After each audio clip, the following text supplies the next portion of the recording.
Udah, Bu.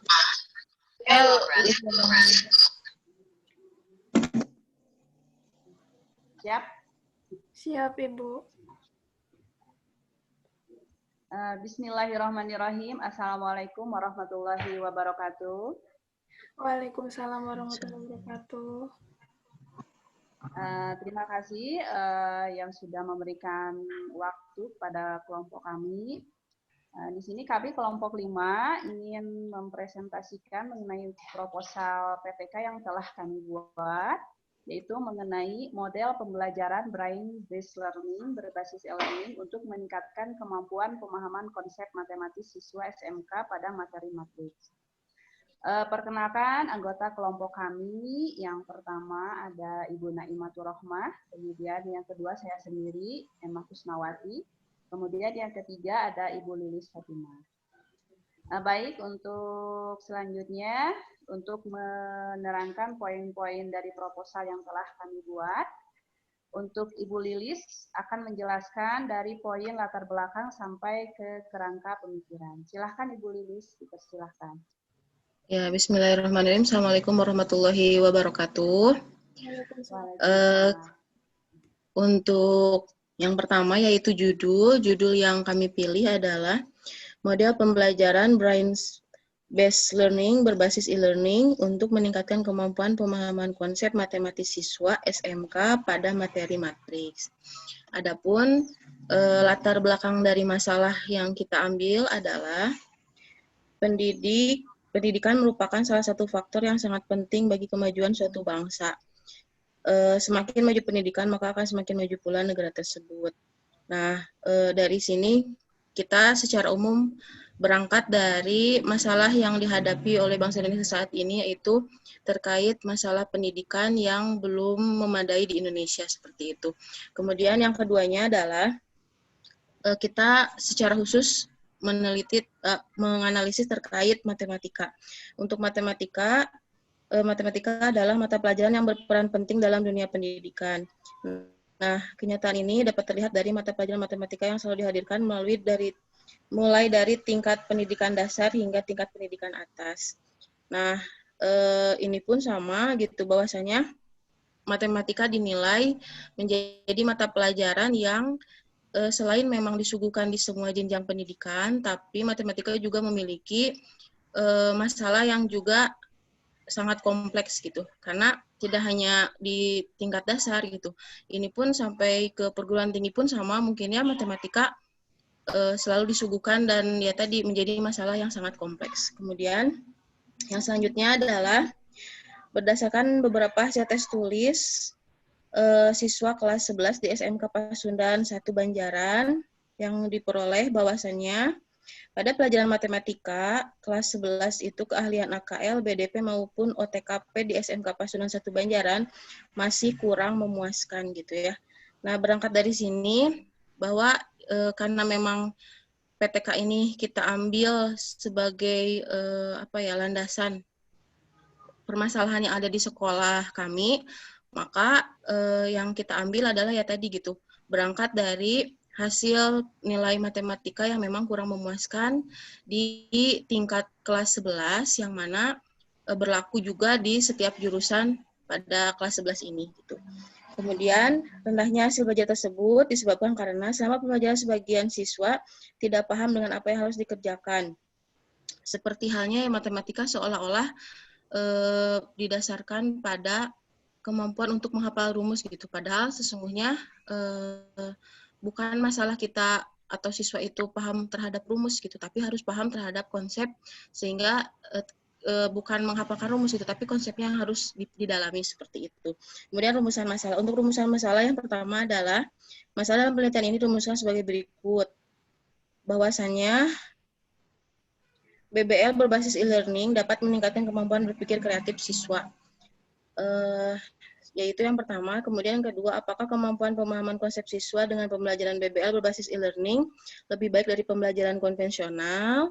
Kemudian yang ketiga, bagaimana efektivitas model pembelajaran BBL berbasis e-learning dalam meningkatkan kemampuan pemahaman konsep matematis siswa gitu. Jadi diambil 3 rumusan masalah. Kemudian untuk tujuan penelitian, Yang pertama adalah mendeskripsikan peningkatan kemampuan pemahaman matematis siswa setelah menggunakan model pembelajaran BBL berbasis e-learning. Kemudian tujuan yang kedua, menganalisis perbedaan kemampuan pemahaman konsep matematis siswa yang menggunakan pembelajaran BBL berbasis e-learning dengan pembelajaran konvensional. Kemudian yang terakhir adalah menganalisis efektivitas model pembelajaran BBL berbasis e-learning dalam meningkatkan kemampuan pemahaman konsep matematis siswa. Itu untuk tujuan penelitiannya. Kemudian untuk manfaat penelitian, yang pertama adalah memberikan gambaran tentang penggunaan model pembelajaran BBL berbasis e-learning dalam upaya meningkatkan kemampuan pemahaman konsep matematis. Kemudian yang keduanya sebagai pijakan dalam melakukan penelitian-penelitian lanjutan tentang pembelajaran matematika dalam rangka untuk memperkaya hasanah penelitian. Selanjutnya sebagai masukan dalam menggunakan ragam model pembelajaran dalam proses belajar dan mengajar matematika di kelas. Dan yang terakhir, sebagai masukan dalam upaya meningkatkan kemampuan pemahaman konsep matematis. Sehingga kita harapkan hasil dari penelitian yang kami lakukan bisa bermanfaat untuk semua pihak, seperti itu.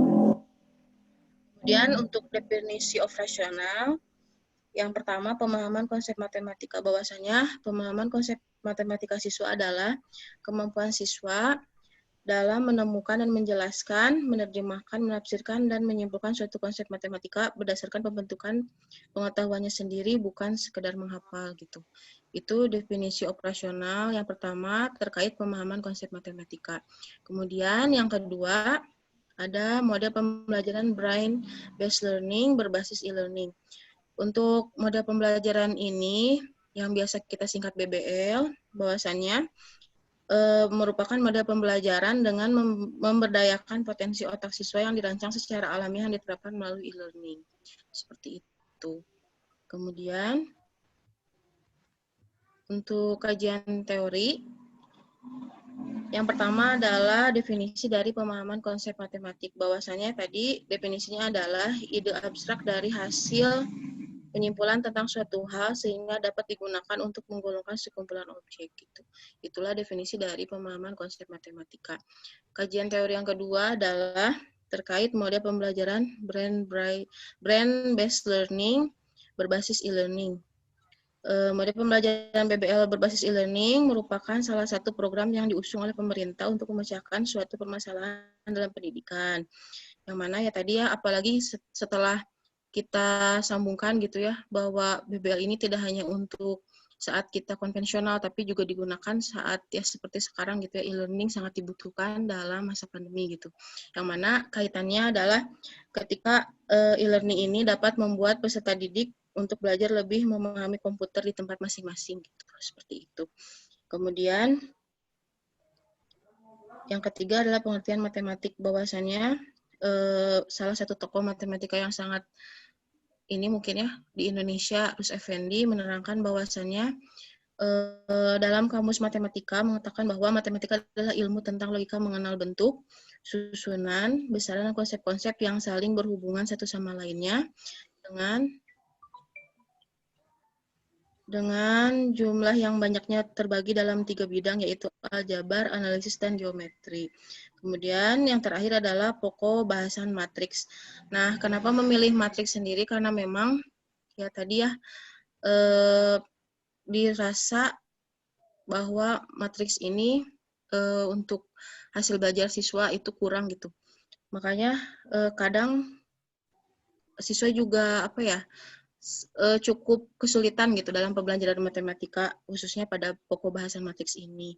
Nah, untuk definisi matriks sendiri adalah sekumpulan bilangan yang disusun berdasarkan baris dan kolom serta ditempatkan di dalam tanda kurung. Nah, tanda kurungnya ini bisa berupa kurung biasa atau kurung siku, yang mana di suatu matriks ini diberi nama dengan huruf kapital, seperti matriks A, matriks B, dan seterusnya. Seperti itu. Kemudian untuk kerangka pemikiran, karena ini adalah penelitian tindakan kelas dan yang diteliti hanya satu kelas, maka untuk melihat pengaruh tersebut, dalam penelitian ini hanya terdapat satu variabel, yaitu variabel X. Kemudian sebagai rata-rata hasil belajar matematika kelas 11 5 BDP menggunakan model pembelajaran brain-based learning. Seperti itu. Kemudian proses pembelajaran pada kelas 11 5 BDP yang menggunakan model pembelajaran brain-based learning, guru memberikan LKS, kemudian LKS dibahas bersama sehingga semua siswa bisa paham. Kemudian diberikan juga latihan-latihan soal, yang mana juga dibahas secara bersama, juga dikerjakan di rumah, seperti itu. Kemudian yang selanjutnya, dengan demikian pengaruh dari model pembelajaran brain-based learning ini di kelas 11 BDP dan hubungannya dengan pemahaman konsep matematika dilihat dari nilai rata-rata hasil belajar siswa dapat terlihat seperti yang tertera dalam diagram berikut.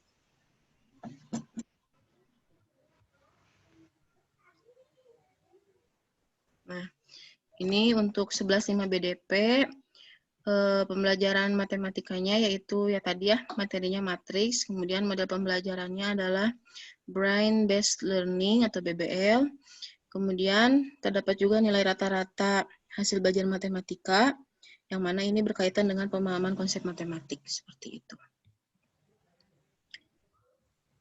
Selanjutnya, Ya. Nah ini ya Bu. Ya. Terima kasih Ibu Lilis. Untuk materi berikutnya akan disampaikan oleh Ibu Naimatul Rohmah. Silakan Ibu Naim.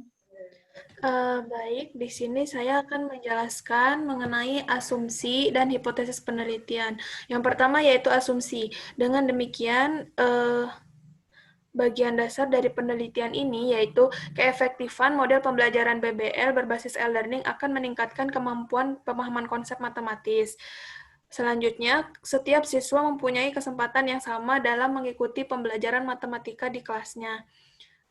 Dan juga, penggunaan model pembelajaran matematika yang tepat akan membantu siswa dalam menerapkan cara berpikir menggunakan pemahaman konsep matematis dalam menyelesaikan permasalahan matematika ataupun di kehidupan sehari-hari. Selanjutnya yaitu hipotesis. Hipotesis dalam penelitian ini yaitu pencapaian peningkatan kemampuan pemahaman konsep matematis yang mendapatkan model pembelajaran BBL berbasis e-learning itu lebih tinggi daripada siswa yang menggunakan model pembelajaran berbasis e-learning. Siswa yang memperoleh model pembelajaran BBL berbasis e-learning lebih baik daripada siswa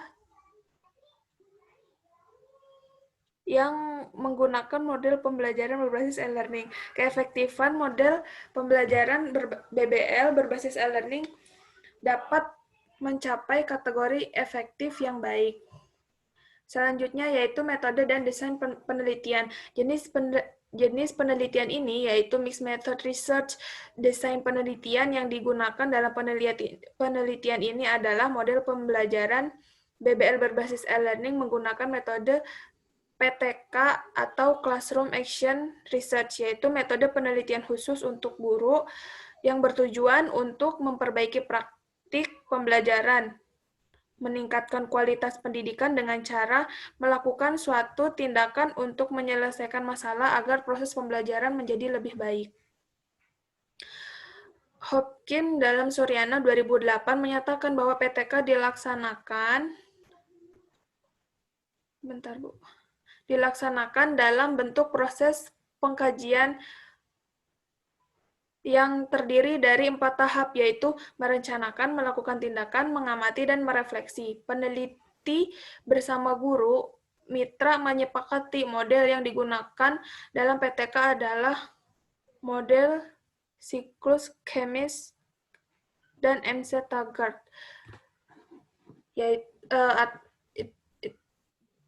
Yang diadaptasi dari Wirya Atmaja pada tahun 2014, yaitu terdiri dari 4 komponen di atas. Desain penelitian menurut Chemis dan MC-Taggart dalam Wirya Atmaja, yaitu model siklus yang dilakukan secara berulang-ulang. Semakin lama diharapkan semakin meningkat perubahannya atau pencapaian hasilnya. Dalam perencanaan, Chemis dan MC-Taggart menggunakan sistem spiral refleksi dari yang dimulai dengan rencana, tindakan, pengamatan, refleksi, dan perencanaan kembali, merupakan dasar untuk suatu ancang-ancang pemecahan masalah. Langkah-langkah dalam PTK ini yaitu yang pertama ada perencanaan atau plan, yang kedua pelaksanaan atau action, yang ketiga yaitu pengamatan, observasi, tindakan atau observation, selanjutnya yaitu refleksi atau reflect. Desain penelitian yang digunakan dalam penelitian ini adalah penelitian tindakan kelas atau PTK dengan rancangan kelompok eksperimen dan kontrol. Kedua kelompok diberikan perlakuan yang berbeda. Kelompok eksperimen diberikan perlakuan pada setiap siklus, sedangkan kelompok kontrol perlakuan pembelajaran konvensional. Atau kita menggunakan model pembelajaran berbasis e-learning. Pengukuran kemampuan penalaran matematis dilakukan 2 kali, yaitu sebelum dan sesudah proses pembelajaran. Subjek dan objek penelitian. Subjek penelitian ini yaitu siswa kelas 11 yang berjumlah 30 siswa, yang terdiri dari 14 siswa laki-laki dan 16 siswa perempuan. Untuk kelas eksperimen dan kelas 11 yang berjumlah 30 siswa yang terdiri dari 15 laki-laki dan 15 perempuan. Untuk kelas kontrol di SMK Pasundan 1 Banjaran Bandung. Tempat penelitian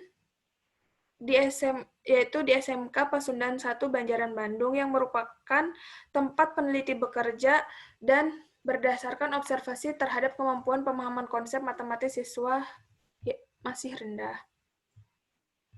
Teknik pengumpulan dan instrumen penelitian. Teknik dalam pengumpulan data ini dengan memberikan instrumen kepada siswa kelas eksperimen dan kelas kontrol. Instrumen yang diberikan kepada siswa berupa tes kemampuan tes kemampuan pemahaman konsep matematis siswa dan juga tes uraian, yaitu yang berupa tes uraian sebanyak 5 butir soal pada post-test dan pre-test. Teknik analisis data yaitu menggunakan SPSS, Statistic for Window. Yang pertama yaitu analisis data kemampuan pemahaman konsep matematis. Langkah pertama yaitu analisis statistik deskriptif, uji normalitas, uji homogenitas, dan uji perbandingan rata. Yang kedua yaitu menghitung efektivitas. Yang ketiga yaitu analisis data kualitatif, yang mana dalam kualitatif ini peneliti menggunakan observasi dan wawancara. Prosedur penelitian. Adapun tahap kegiatan yang peneliti lakukan untuk memperoleh data yang diperlukan dalam penelitian ini melalui 4 tahap, yaitu perencanaan, pelaksanaan, observasi, dan refleksi. Berikut jadwal penelitian. Peneliti melakukan observasi awal, penyusunan proposal, menyusun perangkat pembelajaran dan instrumen, kemudian pengumpulan data dan pengolahan data, yang terakhir yaitu penyusunan laporan.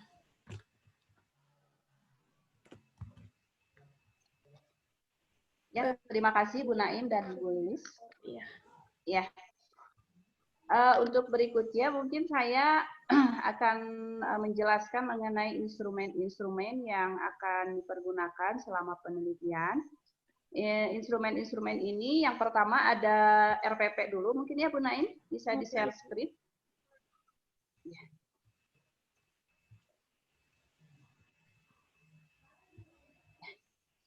Nah, ini merupakan RPP yang akan kami gunakan untuk materi matriks pada pertemuan yang pertama. Di sini ada alokasi waktunya 4 jam pelajaran, di mana 1 jamnya itu 20 menit. Karena nanti kami tidak tahu apakah keadaan sekolahnya akan normal atau tidak, gitu kan.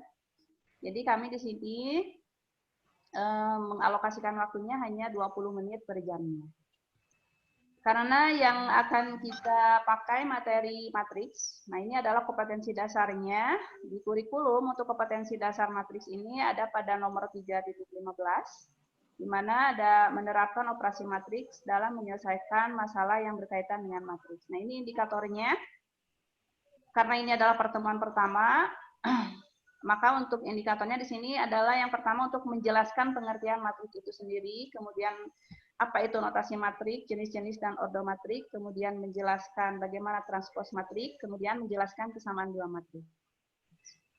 Berikutnya, tujuan pembelajaran ini berarti mengambil dari indikator yang ada di atas, yang tadi yaitu memahami pengertian matriks, notasi matrik dan jenis-jenis matrik, serta ordo matrik, kemudian ada memahami transpos matrik dan memahami kesamaan dua matriks. Untuk materi pembelajarannya, ini mungkin nanti terlampir, tapi tidak bisa dilihat di sini ditampilkannya karena terlalu banyak. Berikutnya yaitu metode pembelajaran. Metode pembelajaran yang dipakai sesuai dengan yang telah disepakati oleh kelompok kami, yaitu memakai Brain Based Learning atau BBL. Dan pembelajaran terbimbing. Kenapa? Karena di sini kan ada yang pakai e-learning, ada juga mungkin yang tatap muka di sekolah. Jadi khusus yang e-learning, mungkin pembelajarannya akan terbimbing oleh guru atau oleh saya sebagai peneliti atau oleh kami. Berikutnya media pembelajaran yang dipakai, yang pertama adalah WhatsApp, kemudian media daring. Nah di sini alhamdulillah untuk SMK Pasundan 1 Banjaran mempunyai e-learning tersendiri, yaitu yang bernama e-learning SMK Pasundan 1 Banjaran. Ini khusus untuk anak-anak yang memang tidak tatap muka ke sekolah. Jadi belajarnya di rumah. Kemudian ada lembar penilaian. Berikutnya untuk sumber belajar. Sumber belajar yang dipakai yang pertama adalah buku matematika siswa kelas 11. Kemudian buku referensi yang relevan, mungkin buku sumber lain. Dan yang ketiga adalah internet. Berikutnya adalah langkah-langkah pembelajaran. Ya, untuk langkah-langkah pembelajaran, untuk kegiatan pendahuluan itu dialokasikan waktunya 10 menit. Yang pertama adalah melakukan pembukaan dengan salam pembuka di WhatsApp grup kelas. Ya, kalau ada yang di kelas berarti kita di kelas, gitu kan. Kemudian memeriksa kehadiran peserta didik melalui WhatsApp grup kelas sebagai sikap disiplin. Nah ini untuk karena model yang dipakai adalah model pembelajaran Brain Based Learning, ini merupakan sintak-sintak dari BBL itu sendiri. Yang pertama adalah tahap pra pemaparan, kemudian ada tahap persiapan, kemudian di kebawahkan coba Bu Naim. Kemudian ada tahap inisiasi dan akuisisi, kemudian ada tahap elaborasi, kemudian ada tahap inkubasi dan memasukkan memori, kemudian nanti ada yang terakhir adalah tahap verifikasi dan pengecekan keyakinan. Nah, di sini untuk Brain Based Learning itu ada ciri khasnya. Yang pertama adalah dalam menampilkan soal-soal latihan, itu nanti soal-soal latihannya harus menarik. Jadi tidak boleh yang biasa-biasa saja. Nah, ini untuk soal-soal latihan yang ditampilkan itu nanti mungkin akan terlihat di LKS, bagaimana LKS yang kami buat. Untuk soal-soalnya mungkin berbeda dengan soal-soal latihan atau LKS-LKS pada umumnya.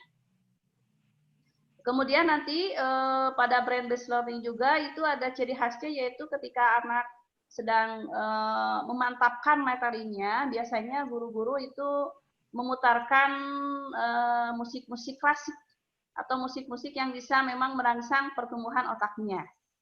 Nah itu nanti insya Allah akan dicoba pada penelitian yang akan kami lakukan. Nah, untuk penilaian hasil belajar, karena kurikulum 2013 itu ada 3 aspek yang harus dinilai, yaitu sikap, pengetahuan, dan keterampilan. Tentunya kami pun akan menilai aspek-aspek tersebut. Untuk sikap, di sini ada 3 poin. Yang pertama ada terlibat aktif dalam pembelajaran, kemudian disiplin dalam melaksanakan kegiatan pembelajaran, dan bertanggung jawab terhadap tugas yang diberikan. Di sini tidak semua sikap bisa dilihat karena pembelajarannya kan tidak normal gitu kan ya. Jadi hanya yang penting-pentingnya saja. Kalau terlibat aktif berarti yang mungkin di WhatsApp ada yang bertanya, atau mungkin misalkan di kelas ada yang mengacungkan tangan kalau yang belajarnya tatap muka. Kemudian disiplin melaksanakan tugas ya berarti tugas-tugas dikumpulkan secara disiplin atau tepat waktu. Teknik penilaiannya pengamatan, waktu penilaiannya selama proses pembelajaran. Untuk pengetahuannya nanti akan dinilai dengan LKS dan tes. Nah, LKS di sini dikerjakan secara berkelompok. Nanti untuk tesnya itu ada tes individual, ada post-test, ada pre-test dan post-test. Ini dikerjakan secara individu. Kemudian untuk keterampilannya, di sini yang dilihat adalah nanti dalam menyelesaikan tugasnya bagaimana, apakah sudah terampil, cukup terampil, atau kurang terampil. Berikutnya ada instrumen penilaian. Untuk lembar kerja siswa nanti mungkin akan ditampilkan. Mau ditampilkan dulu sekarang, Bu Naim? Enggak, Ibu, sebentar.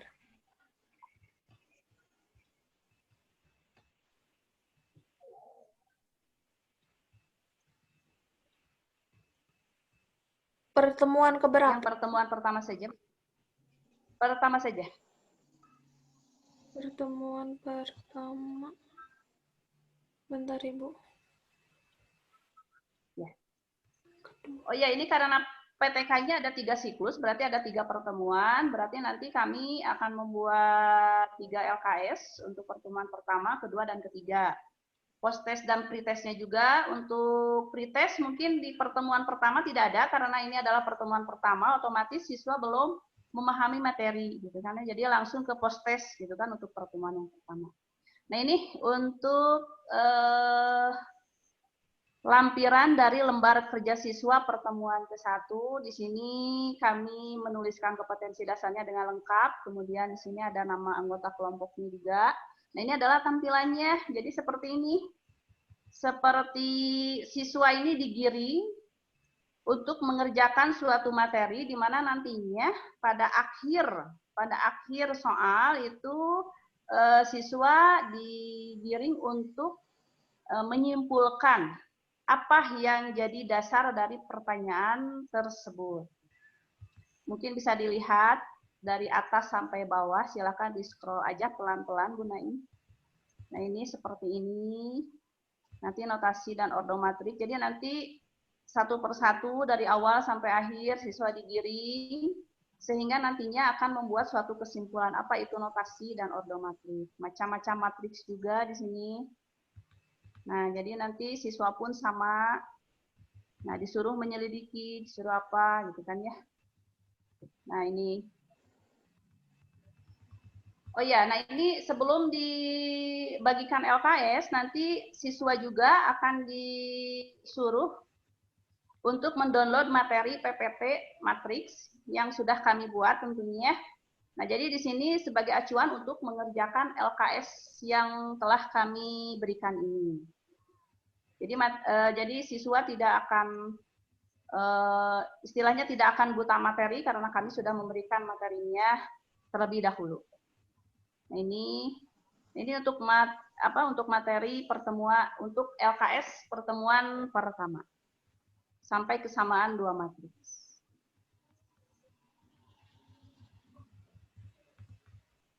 Ya, kami buat sedemikian rupa supaya tidak sama dengan LKS pada umumnya. Seperti itu. Mudah-mudahan nanti bisa bermanfaat untuk penelitian. Silakan ke RPP lagi, Bu Naim. Ke RPP.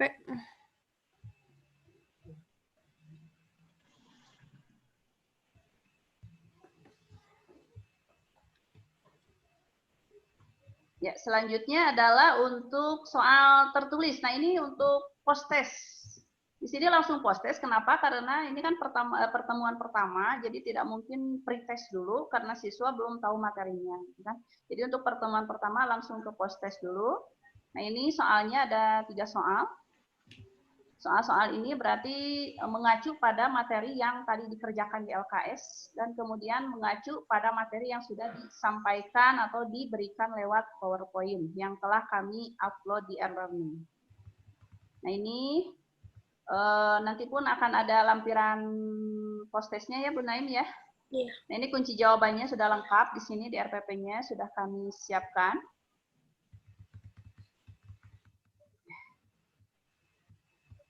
Nah, ini untuk lembar penilaian keterampilannya. Nah, ini seperti ini yang kami buat untuk lembar penilaian keterampilannya. Di sini ada indikatornya, yaitu terampil menyelesaikan masalah yang berkaitan dengan pengertian matrik, notasi matrik, jenis-jenis dan ordomatrik, transpos matrik, dan kesamaan 2 matrik. Nah, ini untuk penilaiannya ada 3 poin, yaitu kurang terampil, terampil, dan sangat terampil. Tentunya dengan ukuran atau ukuran kemampuan atau keterampilan siswa itu sendiri. Nah, mungkin itu untuk instrumen penelitian. Ya, mohon maaf, mungkin kami hanya bisa menampilkan satu RPP, kemudian satu post-test dari satu pertemuan. Nah, begitu saja mungkin ya, Bu Naim, Bu Lilis. Mangga Ibu. Iya, Cukup ya? Iya. Ditutup aja ya. Iya, Ibu. Iya. Alhamdulillah rabbil alamin. Syukur kepada Allah Subhanahu wa taala. Alhamdulillah kami sudah menyelesaikan presentasi dari kelompok 5. Mudah-mudahan bermanfaat. Mohon maaf masih banyak kekurangannya. Terima kasih yang sudah memberikan waktu kepada kami. Wabillahi taufiq wal hidayah. Wassalamualaikum warahmatullahi wabarakatuh. Waalaikumsalam warahmatullahi wabarakatuh.